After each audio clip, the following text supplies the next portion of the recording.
Hello everyone.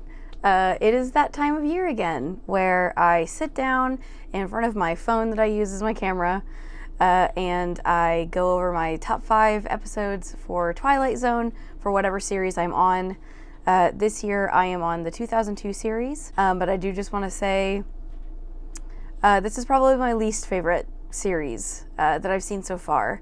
My favorite is the original. Obviously, I think I've come to terms with the fact that I'm a purist for the OG Twilight Zone. I am going to link up here, wherever, and down below, I'll link out the past 2 videos that I've done over Twilight Zone, but the first one specifically because I go into detail as to why, why I associate Twilight Zone to the 4th of July. So if you're curious, I just don't want to go through it all again a third time, but it just ties to my childhood and how I felt about the 4th of July and stumbling upon it on the Sci-Fi Channel. So with that all out of the way, let's just start. Let's start with the first episode on my list, which is the first episode called Evergreen.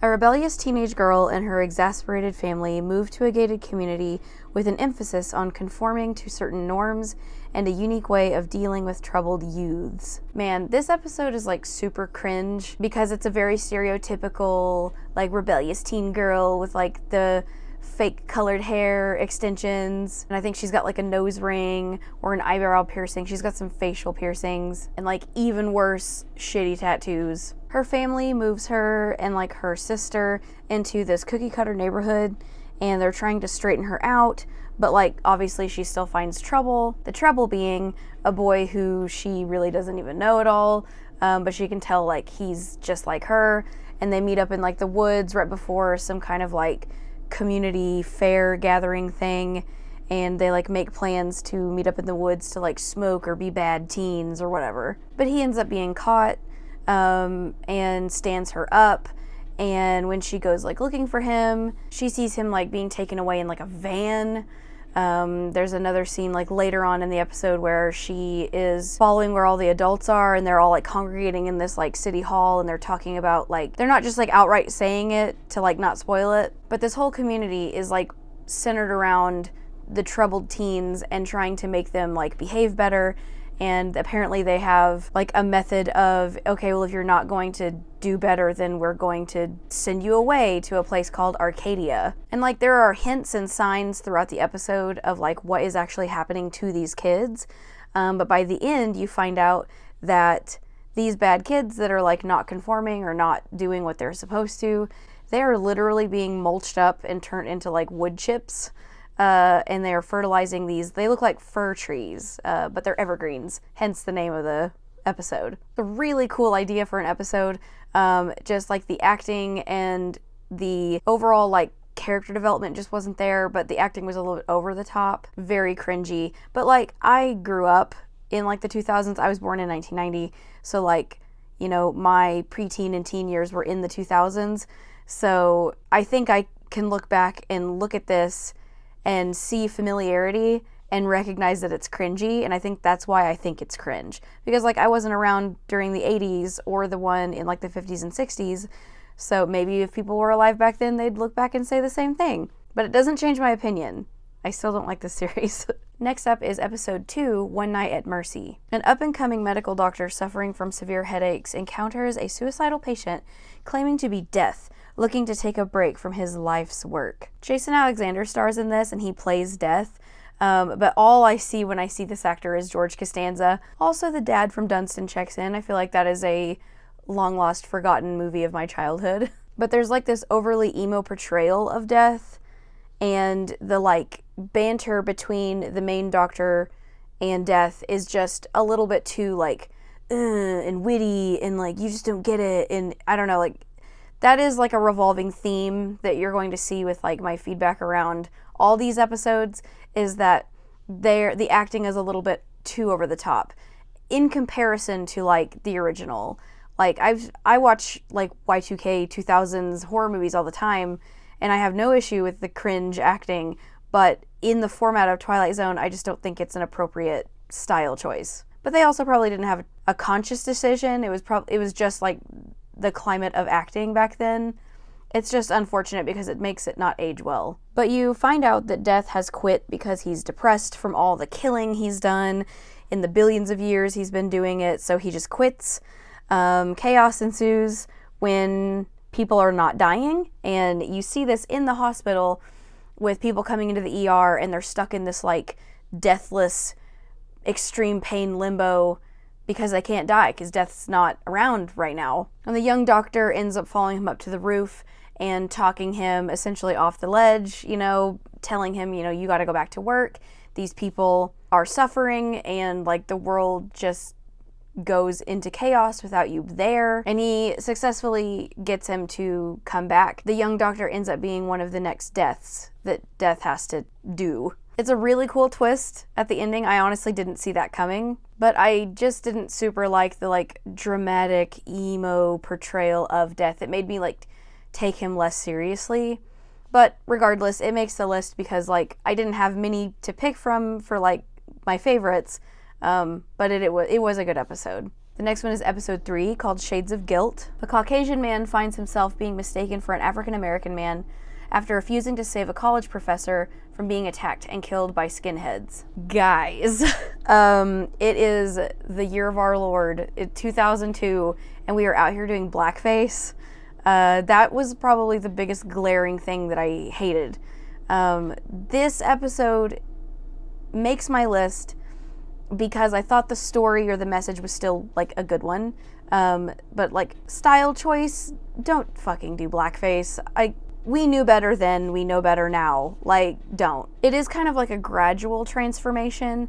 Like he starts finding like patches of like darker skin on his body and he goes to the doctor. By the time he's at the doctor, he's like full blackface. But anyway, the episode is about this white guy who is driving one night in the rain, and in an alleyway a black man approaches his car and is like banging on his window asking for help. He's being chased down by skinheads and he just gets kind of freaked out and he like peels out and leaves him there to his demise. And then throughout the episode, that's when he starts going through this transformation and like he feels guilty because he knows what he did, or what rather he didn't do for the man to help him. And once the transformation's like fully complete, the actor who plays the black man, he is the man that he left to die, and he gets to experience the prejudice from like a hotel worker, police officers, even his own wife, because obviously like she's not going to recognize him. He looks like a different man. And it goes full circle. It comes back to he's on the streets, it's at night, it starts raining, he's in an alleyway, and he starts being chased by the same skinheads from the beginning. And that's kind of where like it gets kind of cool, because it essentially takes you back to the beginning of the episode, and he runs to the car and he's banging on it asking for help, and inside is him, like his true white self. And then you realize like it's showing you what would have happened if he had sped off and left him to die, because then he stops and comes back and picks him up, and the guy who was attacked, he says, just out of curiosity, like, what made you change your mind? And the guy said something along the lines of, I just thought about like what if it had been me. So it was a cool message. I just think style-wise they didn't have to do blackface for any reason. They could have, I don't know, the patches of dark skin, I feel like that was the most you could get away with, and then just jump immediately to the transformation. That's just my opinion. I won't keep talking about it, just moving on to the next one.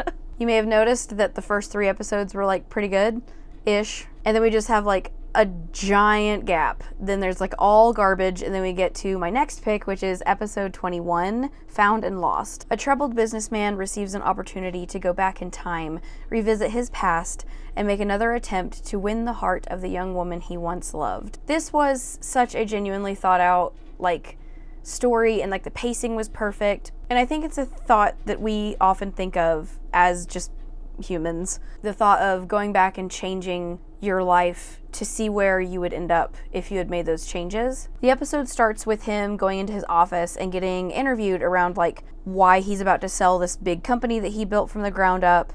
And the woman interviewing him mentions that she did some digging and found out that he had sold a family heirloom that was like a baseball, and it had like the signatures of Babe Ruth and like a whole bunch of other famous baseball players on it. And he gets a little emotional and he like cuts the interview short, and then when she leaves, he like opens his desk and he finds the ball, like it's there. And it shouldn't be there because like he sold it to start his company. So like, ooh, Twilight Zone. You then see him kind of like going through his life, like his day-to-day mundane existence, where he's like very lonely. He has to pay like a prostitute lady to essentially tell him that she loves him and like give him like whisper sweet nothings into his ear. But like in reality, he's just, paying her to say it. And you can tell that it like kind of bums him out.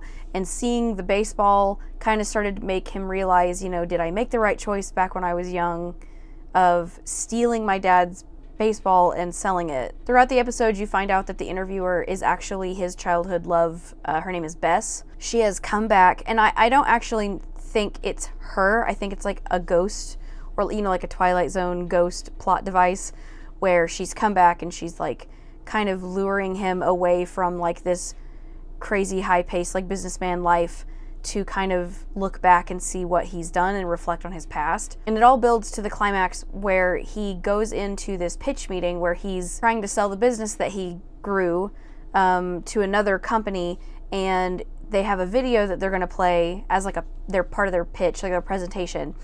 And in the presentation, the video, it like cuts to home videos of him and his parents and his girlfriend Bess, and he like runs out of the building like realizing like, oh my god, like what the fuck am I doing?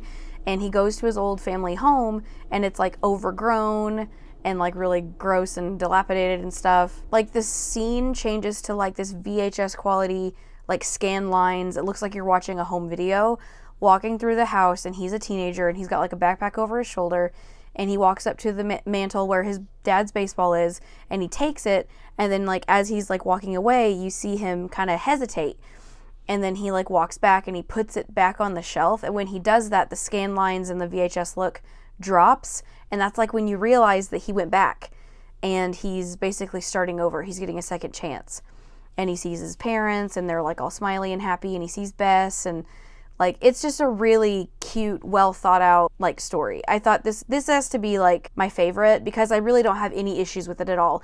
Even the little plot holes that are kind of left open, they can stay vague because it wasn't, like, pivotal to the plot to know all those details. So yeah, that was probably the best episode, and it wasn't even, like, a creepy one. All right, the last episode on my list is episode 42, Sunrise. 5 college students exploring an Aztec site struggle to decide whom they must sacrifice after knocking over a jug filled with blood and enacting a curse that causes the sun to go out. This one was so good. It gives very, like, teen Scream, bunch of dumb young kids messing around in the woods and with nature when they don't know anything about it, and they get into some shit, and then shit happens. They're on this trip for like a GPS treasure hunt, and they're looking for some kind of buried treasure that was maybe put there like a month or so ago, but instead they find like this ancient Aztec artifact. It's like a big carved box with instructions on how to do like human sacrifice and like why they did it and all that stuff are all around the box. And then inside the box is like a chalice, and it's full of human blood, seemingly like fresh.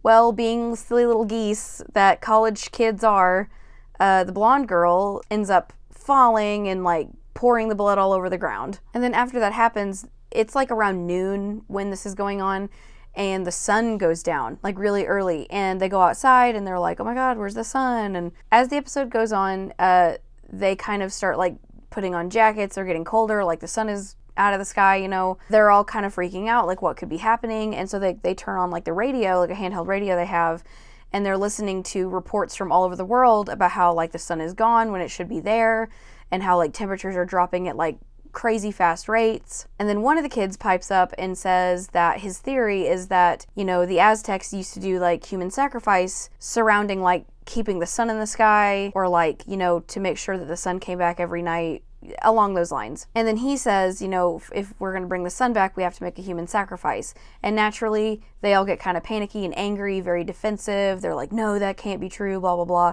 Then like a whole nother day passes, and it should be sunrise. There should be light, and there's still nothing.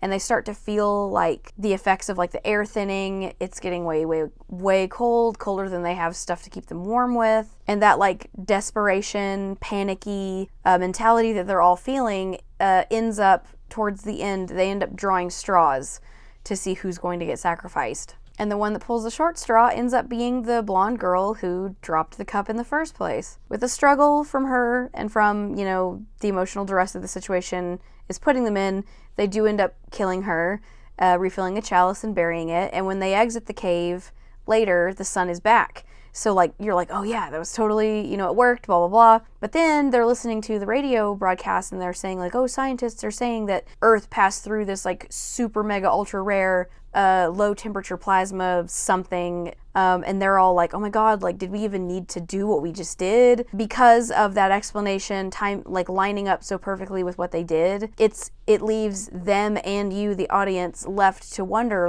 what really did happen. But I'm choosing to believe that they did appease the sun god with the blood sacrifice of the innocent. And yeah, those are really the only 5 episodes worth watching. Even that one that I kind of had issues with, episode 3, Shades of Guilt, it's worth watching, if not to, I don't know, it's kind of fascinating watching, how things don't age well in media or pop culture. There's tons of episodes in television that are like that. But yeah, I had to include it. So now I'm going to list off my honorable mentions, and I'm going to look off screen here for a second and read them off of my laptop. So some other episodes that are okay, worth watching, whatever, are Episode 4, Dream Lover, Episode 10, Azoth the Avenger is a Friend of Mine, Episode 26, Another Life, Episode 29, Into the Light, Episode 34, The Placebo Effect, and Episode 37, The Collection. That one, The Collection, has Jessica Simpson in it.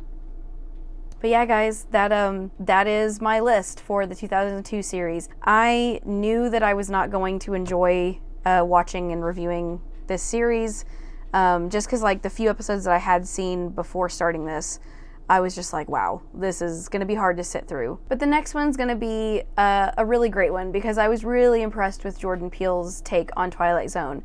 I thought he added that quality back that I felt was lost on the 80s and the series. So I am excited for next year's.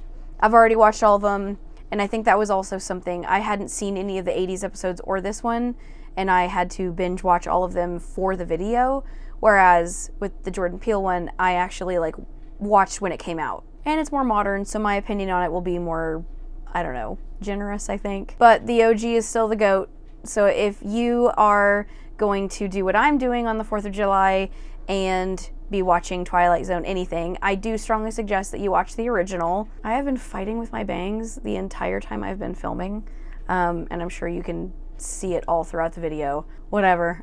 But anyway, guys, that is where I'm going to stop this video. I hope you enjoyed my take and my review, even though it wasn't a shining review. I have some pretty cool videos planned for the future. There's lots on the horizon, so keep your eyes peeled. But as always, go in the comments, let me know what you thought. Do you have a favorite episode from this series? Do you also think it's trash? Blast it down there in the comments. Give me more suggestions. I've rambled on enough. I'm gonna go ahead and go. I will see you guys in the next video.